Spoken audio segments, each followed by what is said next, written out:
को गौरा ऑफिशियल लोकगीत 01 में स्वागत करती हूँ। मैं एक कजरी गीत लाई हूँ। आप लोगों को कैसा लगेगा हमें कमेंट करके ज़रूर बताना। अगर गाना पसंद आए तो लाइक, सब्सक्राइब और शेयर करना ना भूलना। प्लीज़ हमारा भी सपोर्ट करना। सीता फूल तोड़ चुन चुन डलरिया में, जनक फूल वरिया में ना। सीता फूल तोड़ चुन चुन डलरिया में, जनक फूल वरिया में ना।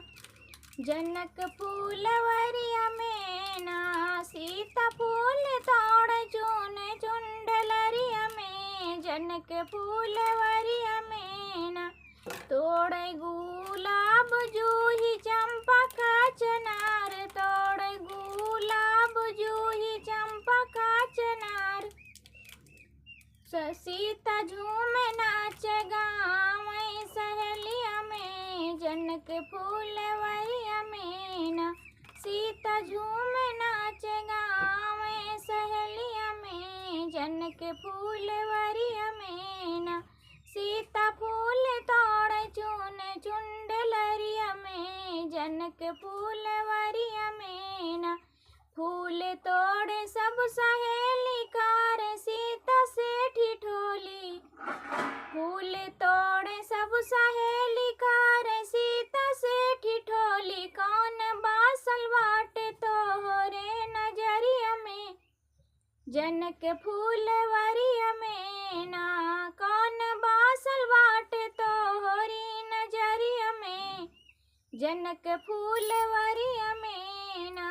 सीता फूल तोड़ चुन चुन डलरिया में, जनक फूल वरिया में ना। सीता नजर झुकाई बोली बात शरमाई, सीता नजर झुकाई बोली बात शरमाई। मोर जान बसल वही धनु धरिया में, जनक फूल वरिया में ना। हमर जान बसल वही धनु धरिया में, जनक फूल वरिया में ना। सीता फूल तोड़ चुन चुन डलरिया में, जनक फूल वरिया में ना।